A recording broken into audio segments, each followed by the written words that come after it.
This is the Lesbian Historic Motif Podcast, brought to you by Heather Rose Jones. The show looks at lesbian and sapphic themes in history and literature, and historical fiction with queer female characters, including fantastic versions of the past. We present research, interviews, news of the field, book listings, and original historical fiction for your enjoyment. For even more historic research, check out our blog.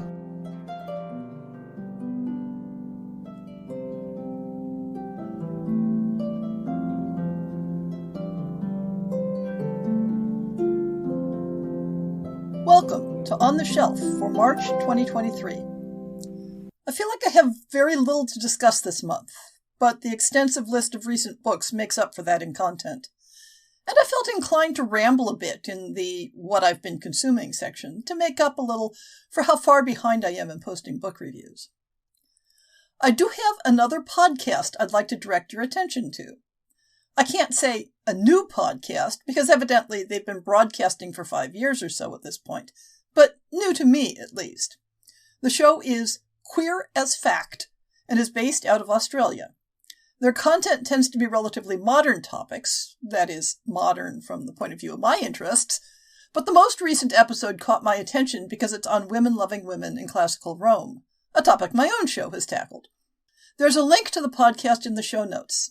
If you enjoy it, drop them a note to let them know where you heard about it. I've managed to get through February without reading anything new for the blog. That wasn't my intent, but other aspects of life have been a bit intensive. Not all of them bad.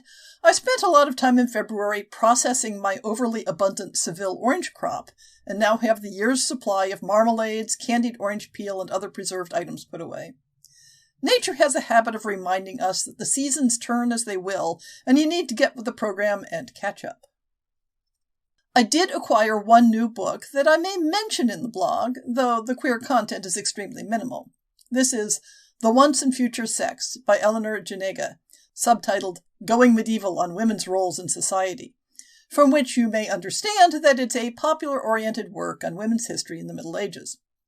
It appears to be a collection of material from the author's blog and looks very readable if you're in the market for some basic grounding in the subject. But it only has a couple pages of content touching on same-sex issues and is very basic on that topic. The meat of this episode is going to be the new book releases. The list has some catching up to do, not only because of the HarperCollins strike has been settled and I'm finally doing their books from the last few months, but also because I turned up some titles that I missed or had miscategorized. So we'll start with a couple of December books. A Million to One by Adiba Jagirdar from HarperCollins appears to be something of a girl gang heist story, using a setting that seems to attract stories like a magnet. Josefa is an unapologetic and charismatic thief who loves the thrill of the chase. She has her eye on her biggest mark yet, the RMS Titanic, the most luxurious ship in the world. But she isn't interested in stealing from wealthy first-class passengers on board. No, she's out for the ultimate prize, the Rubaiyat, a one-of-a-kind book encrusted with gems that's worth millions. Josefa can't score it alone, so she enlists a team of girls with unique talents. Hina, a daring acrobat and contortionist. Violet, an actress and expert dissembler. And Emily, an artist who can replicate any drawing by hand. They couldn't be more different, and yet they have one very important thing in common. Their lives depend on breaking into the vault and capturing the Rubaiyat. But careless mistakes, old grudges, and new romance threaten to jeopardize everything they've worked for and put them in incredible danger when tragedy strikes. While the odds of pulling off the heist are slim, the odds of survival are even slimmer. Evil's Echo by Jane Alden from Desert Palm Press seems to blend romance with a noir detective story. In her heart, Eleanor, Butch, Tracy, is a crime reporter. Her city editor at the Gazette doesn't see it that way. He believes women should be covering society parties and fancy weddings, not chronicling murder victims and evildoers. Butch gets her shot at the crime beat when a mysterious killer chooses her to narrate his cold-blooded serial execution of prominent New York citizens. To fully report the crimes and prove herself up to the opportunity, Butch must find the connection among the victims. She partners with the striking NYPD detective Christine Carr to discover the link between the deaths of a judge, a billionaire, and a plastic surgeon. Will they be in time to prevent the final murder? The answer lies buried in the Gazette's clippings morgue, deep beneath the streets of New York City. There are several January books to catch up on, both new discoveries and those previously held back. We'll start with the first of 2 French-language novels I turned up this month. I Mère Mathilde, self-published by Laurence Tardy, is a romance set in Victorian-era Montreal. Montreal, 1865. 2 women, 1 love. Perhaps?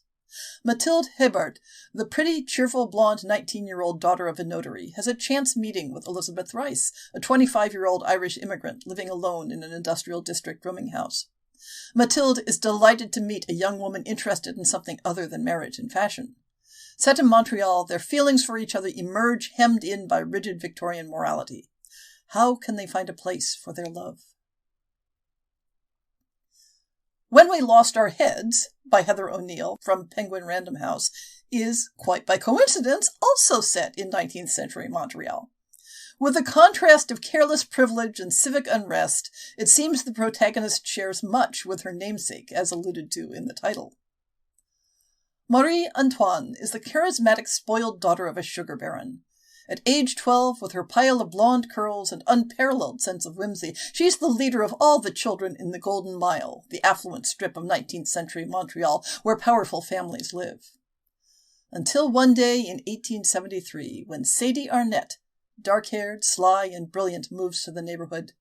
Marie and Sadie are immediately inseparable. United by their passion and intensity, they attract and repel each other in ways that set them both on fire. Marie, with her bubbly charm, sees all the pleasure of the world, whereas Sadie's obsession with darkness is all-consuming. Soon, their childlike games take on the thrill of danger and then become deadly. Forced to separate, the girls spend their teenage years engaging in acts of alternating innocence and depravity until a singular event unites them once more with devastating effects.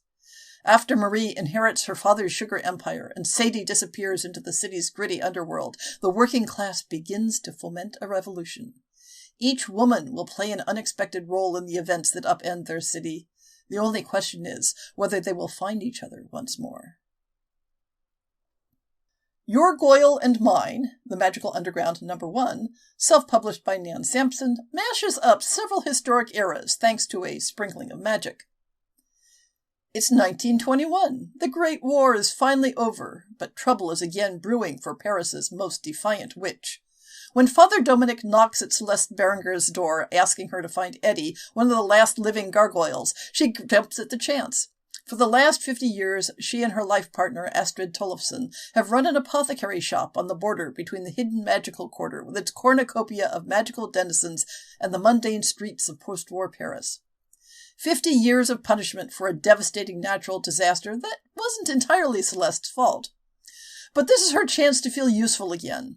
Helped by her friend, the undead Lord Byron, Celeste's hunt for Eddie leads her from the casinos and brothels of the magical quarter to the bohemian intelligentsia of Gertrude Stein's Saturday salons, and into a devious web of danger woven just for her. To protect Byron, save Astrid, and rescue Eddie, Celeste must defy the rules again and draw on forbidden magic before time runs out for them all. The boundaries between fantasy set in history and fantasy with the flavor of historic setting can be very fuzzy indeed. And, as I've noted previously, I struggle to be consistent in what I include or exclude with these listings. The Daughters of Izdihar, the Alabaxa Duology No. 1, by Hadir El-Sabbahy from Harper Voyager, could have gone either way. The setting is strongly based on recent Egyptian history, though set in a fictional land. You'll just have to accept that sometimes I include books that are purely fantasy on a whim. As a water weaver, Nehal can move and shape any water to her will, but she's limited by her lack of formal education. She desires nothing more than to attend the newly opened Weaving Academy, take complete control of her powers, and pursue a glorious future on the battlefield with the 1st All-Female Military Regiment. But her family cannot afford to let her go. Crushed under her father's gambling debt, Nehal is forcibly married into a wealthy merchant family. Her new spouse, Nico, is indifferent and distant and in love with another woman, a bookseller named Georgina. Georgina has her own secret, however. She is an earth weaver with dangerously uncontrollable powers. She has no money and no prospects. Her only solace comes from her activities with the Daughters of Izdihar, a radical women's rights group at the forefront of a movement with a simple goal: to attain recognition for women to have a say in their own lives. They live very different lives and come from very different means, yet Nahal and Georgina have more in common than they think. Their cause, and Nico, brings them into each other's orbit, drawn in by the group's enigmatic leader, Malak Mamdo, and the urge to do what is right.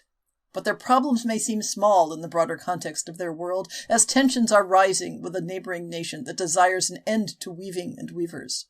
As Nahal and Georgina fight for their rights, the threat of war looms in the background, and the two women find themselves struggling to earn and keep a lasting freedom. Now we move on to 3 February books. A Defiant Devotion, A Truth Universally Acknowledged, number 2, self-published by E.B. Neal, rather transparently advertises one of its inspirations in the series title. Although this is the only volume so far featuring a female couple, the series as a whole is very diverse in terms of race and gender. I get a little bit of a sense that the author is trying to capture the dynamics of the Bridgerton TV series. The year is 1812, and Miss Catherine Knight has no desire to debut, let alone find a husband. An independent, feisty young woman, Catherine prefers hunting and horseback riding to dining and dancing, and spends most of her time eavesdropping at closed doors. When her eldest brother, Lucas, jeopardizes their family's already precarious future, Catherine uses her talents and intellect to do what she thinks will save her family from ruin. But all her plans threaten to unravel when she meets Lady Rebecca Alwyn, a mysterious and captivating young woman from Amsterdam, whose family's meteoric rise in British society arouses suspicion. Catherine and Rebecca fall headfirst into a deep and intimate friendship, testing the bounds of propriety and morality as they sink ever deeper into an attachment that might be their undoing. Together, they must tackle their complicated family legacies and come to terms with the actions they take in order to protect the ones they love most, including each other. Our second French-language title this month is La Femme Falaise, self-published by Helene Nera. Alice fell madly in love with Lucia, her childhood friend. Their stormy affair threatened a scandal in the high society of 1920s England. To suppress the rumors, Alice's relatives sent her from London to Paris, where she struggles to recover from the loss of Lucia. After 2 lonely, gloomy years, Alice meets Princess Sonia de Molenset, who seems ready to draw her into Parisian society. Alice falls under Sonia's spell amid a whirlwind of parties and music in the Paris of the Roaring Twenties. Despite this new beginning, she remains haunted by the memory of Lucia and the love they lost. The Librarian of Burned Books by Brianna Labuskas from William Morrow Paperbacks goes a little bit overboard in setting up the backstory in the book's cover copy, so bear with me. Berlin, 1933. Following the success of her debut novel, American writer Althea James receives an invitation from Joseph Goebbels himself to participate in a cultural exchange program in Germany. For a girl from a small town in Maine, 1933 Berlin seems to be sparklingly cosmopolitan, blossoming in the midst of a great change with the charismatic new chancellor at the helm. Then Althea meets a beautiful woman who promises to show her the real Berlin, and soon she's drawn into a group of resistors who make her question everything she knows about her hosts and herself. Paris, 1936. She may have escaped Berlin for Paris, but Hannah Brecht discovers the City of Light is no refuge from the anti-Semitism and Nazi sympathizers she thought she left behind. Heartbroken and tormented by the role she played in the betrayal that destroyed her family, Hannah throws herself into her work at the German Library of Burned Books. Through the quiet power of books, she believes she can help counter the tide of fascism she sees rising across Europe and atone for her mistakes. But when a dear friend decides actions will speak louder than words, Hannah must decide what story she is willing to live or die for. New York, 1944. Since her husband, Edward, was killed fighting the Nazis, Vivian Childs has been waging her own war, preventing a powerful senator's attempts to censor the Armed Services editions, portable paperbacks that are shipped by the millions to soldiers overseas. Viv knows just how much they mean to the men through the letters she receives, including the last one she got from Edward. She also knows the only way to win this battle is to counter the senator's propaganda with a story of her own, at the heart of which lies the reclusive and mysterious woman tending the American Library of Nazi-banned books in Brooklyn. As Viv unknowingly brings her censorship fight crashing into the secrets of the recent past, the fates of these three women will converge, changing all of them forever. Inspired by the true story of the Council of Books in Wartime, the World War II organization founded by booksellers, publishers, librarians, and authors to use books as weapons in the war of ideas, The Librarian of Burned Books is an unforgettable historical novel, a haunting love story, and a testament to the beauty, power, and goodness of the written word. Finishing up with 6 March books, this may be the longest collective list I've ever included. Starting chronologically, we begin with a pair of books set in ancient Greece. A Greece that, as usual, includes a heavy overlay of mythic fantasy. Lies We Sing to the Sea by Sarah Underwood, from Harper Teen. Each spring, Ithaca condemns 12 maidens to the noose. This is the price vengeful Poseidon demands for the lives of Queen Penelope's 12 maids, hanged and cast into the depths centuries ago. But when that fate comes for Leto, death is not what she thought it would be. Instead, she wakes on a mysterious island and meets a girl with green eyes and the power to command the sea. A girl named Melantho, who says one more death can stop 1,000. The Prince of Ithaca must die, or the tides of fate will drown them all.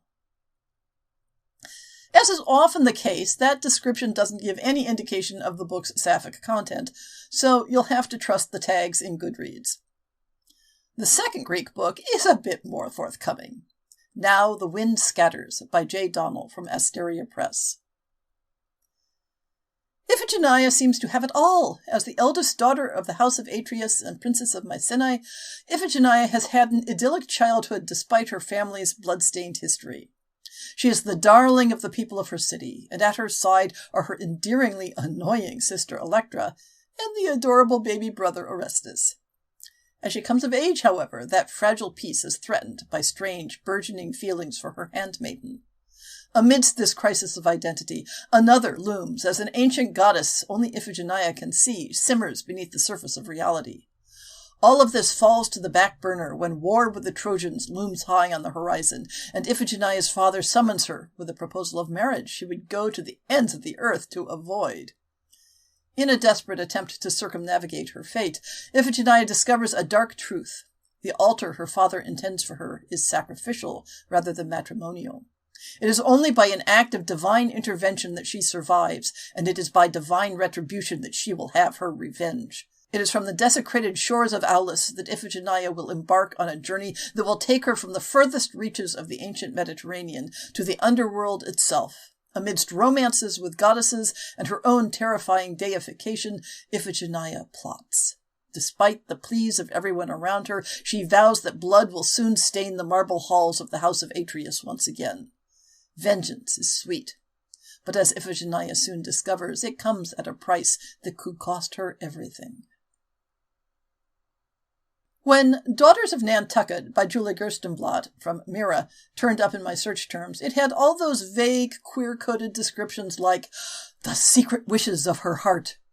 Fortunately, I was able to confirm with the author that it definitely has sapphic content. Nantucket in 1846 is an island set apart not just by its geography, but by its unique circumstances. With their menfolk away at sea, often for years at a time, women here know a rare independence, and the challenges that go with it. Eliza Macy is struggling to conceal her financial trouble as she waits for her whaling captain husband to return from a voyage. In desperation, she turns against her progressive ideals and targets Meg Wright, a pregnant, free black woman trying to relocate her store to Main Street. Meanwhile, astronomer Maria Mitchell loves running Nantucket's Athenaeum and spending her nights observing the stars, yet she fears revealing the secret wishes of her heart. On a sweltering July night, a massive fire breaks out in town, quickly kindled by the densely packed wooden buildings. With everything they possess now threatened, these 3 very different women are forced to reevaluate their priorities and decide what to save, what to let go, and what kind of life to rebuild from the ashes of the past. Some Real Women from Early Hollywood inspired Well-Behaved Women by Caroline Lamond from One More Chapter. When Mabel Crabtree, a God-fearing farm girl from Kentucky, has a chance encounter with a charismatic stranger, her life changes forever. With an invitation to join the infamous Alla Nazimova and her sewing circle, Mabel's eyes are opened to a life of decadence and glamour. Able to freely discover her own sexuality, Mabel embraces all that Hollywood has to offer in the hedonist roaring 20s. But both Mabel and Alla have secrets that threaten to bring their gilded lives crashing down. Hearts will be broken, careers destroyed, and friendships shattered because what happens behind closed doors doesn't stay hidden forever. A compelling story inspired by the real life of silent movie icon Alla Nazimova. World War II is a popular setting for sapphic romances, but usually more in the European theater. To Meet Again by Kadian from Bold Strokes Books takes up the wartime setting in Southeast Asia. London, 1938. Evelyn has only one dream, to become a singer. Fleeing an arranged marriage, she leaves for Singapore in pursuit of a future brighter than the conventions of society could offer her. Evelyn performs in a Chinatown cabaret to survive, where she meets Joan, a young Australian doctor and avid fan. Little by little, Evelyn and Joan form a close bond that leads to a love stronger than either has ever known. But history has other plans. The Japanese army invades Singapore, and Evelyn must flee while Joan refuses to leave her patients. From prison camps to the deep jungle, through encounters and tragedies, Evelyn and Joan struggle to survive and to find each other once again. Gothic novels are all about atmosphere, and A Dark Cold Touch by Megan E. Hart from Howling Unicorn Press has it in plenty. What it doesn't have is a clear indication of where or when the story is set, but we'll give it the benefit of the doubt. The position of lady's companion at the grand, isolated Hemford house was meant to save Estelle Glass from the scandal of her own making. But when she arrived at the mansion and was greeted by the stern, mysterious, and intimidating Mrs. Blackwell, Estelle began to see what had been meant as a punishment might possibly become more like a reward, if only she could manage to find her place in the dreary household and the service of Miss Virginia Hemford, the childlike beauty Estelle had been sent to serve. Soon the secrets of Hemford House begin to reveal themselves, one by one, as Estelle tries her best to take care of Ginny and avoid her confusing feelings for the intimidating Mrs. Blackwell. Estelle finds herself caught up in a web of rules designed to keep Jenny safe. But safe from what, exactly? Or from whom? What accident claimed the life of Ginny's previous companion? Why does Mr. Hemford avoid his wife's company, no matter how charmingly she tries and fails to seduce him? And who's reaching to take Estelle's hand in the night with that dark, cold touch? Only when Estelle learns the deadly secret everyone at Hemford House has been keeping can she truly understand what it means to take care of Ginny Hemford, or to be cared for by Rachel Blackwell. Can the women of Hemford House escape the hauntings of its ghosts, or will the past consume them all? And that feels like a good setup for the special show on Sapphic Gothic stories that I hope to do this month. So, what have I been consuming lately? Although I'm currently in the middle of reading 2 titles in print, the works that I've finished in the last month were all audiobooks, dominated by going on a K.J. Charles spree. K.J. Charles, who specializes in gay male historic romances, sometimes with a fantasy element, might seem an odd obsession for someone like me who is focused so strongly on sapphic fiction. But the simple fact is that K.J. Charles is an amazing writer. She has the ability to create vivid and nuanced characters that fit their historic settings and yet are recognizable and varied types that resonate with this modern reader. And she finds ways for her same-sex couples to be together despite the challenges of the times. All of which makes me rather disappointed that the couple of times she's written female couples, she just doesn't seem to have found them as interesting to write about. But another interesting aspect of reading KJ's work is that because I find her writing itself so satisfying, the books provide me with a useful way to define and calibrate how I feel about degrees of sexual content in historic romances and various types of relationship dynamics. Overall, KJ's books have far more sexual content, and it's far more central to the story than I'm interested in. It isn't even a matter of the gender of the people involved. I'd feel the same way about that level of sexual content for a female couple. I'm willing to put up with it for the sake of the characters and story, in the same way that I'm willing to put up with the boring fight scenes in superhero movies for the sake of the underlying stories and character. But that means that when the relationship in question doesn't work for me, the premise that the characters are fated to end up together because of their mutual sexual desire isn't enough to make it believable. Or perhaps believable isn't the right word, because I'm quite willing to believe that people end up in bad relationships because the sex is good. I've seen it in real life among people I know. But it means that I become much less invested in the story, because, for me, great sex isn't sufficient motivation. So, for example, the central relationship in books 2 and 3 of the Magpies series, A Case of Possession and A Flight of Magpies, is like pebbles in my shoe. The two characters profess their love for each other despite conflicting goals, lack of trust, and poor communication, based solely, as far as I can tell, on the fact that their sexual kinks are complementary. Mind you, I love the fantasy world building in this Victorian set series with its magically based thriller mystery plots, but I'm simply not invested in the couple. There's a similar theme in Spectred Isle, another fantasy-infused romantic thriller, this time set between the world wars. The protagonists not only deal with the legal persecution of gay-male relationships, but with deep personal distrust of each other, and very little in common other than being drawn into the same plot. So, in order to bend the plot to a romance, it's necessary for sexual desire, unrelated to affection or admiration, to be an overwhelming force.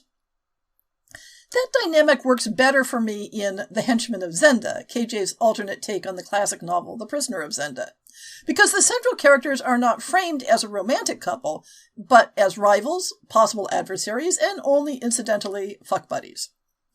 The listen inspired me to check out a couple of video versions of the original story, and I have to say I love KJ's spin on the true story much better. So, aside from my immersion in gay male historicals, I listened to 2 audiobooks that cheered me up in their inclusion of incidental, casual queerness in genres that are only gradually allowing the reader to expect that as a possibility. Court of Fives by Kate Elliott is a YA historic fantasy inspired significantly by the social and political dynamics of Greco-Roman Egypt. The protagonist is marginalized due to her mixed-class heritage and gender, but hopes to find fulfillment in a ritualized athletics competition. Personal and high-level political upheavals disrupt that plan, but her training gets put to good use. The book puts a number of interesting plot developments in train for the sequels. In the background, we see how the same socio-political dynamics disrupt her sister's sweet romance with another girl, and I'm looking forward, hopefully, to see if they're allowed a reunion. The queer elements in Lucy Holland's Sister Song are much more overt, inspired by a crossover between Britain in the midst of the Saxon invasions and the folk song about a murdered sister who was converted into a harp that sings her fate. We follow 3 very different sisters with magical connections to the land. One whose disfigurement makes her hungry for love, one whose self-centered spite brings disaster, and one who is destined to cross gender boundaries and become king. It's a complex story with many twists and turns, revealing key elements of the past and present in a gradual fashion. I did spot some of those keys in advance, which added to my enjoyment of the book. The story was slow at first, and the conflict between Christian and non-Christian elements was a bit overdone, but the story picked up as it went along. I'm not sure why I felt inspired to be more talky about my reading for this month. I guess I miss being in the habit of doing reviews regularly. Maybe I'll go back and comb through these podcast notes and do something more formal. I hope your reading is giving you something to think about, too.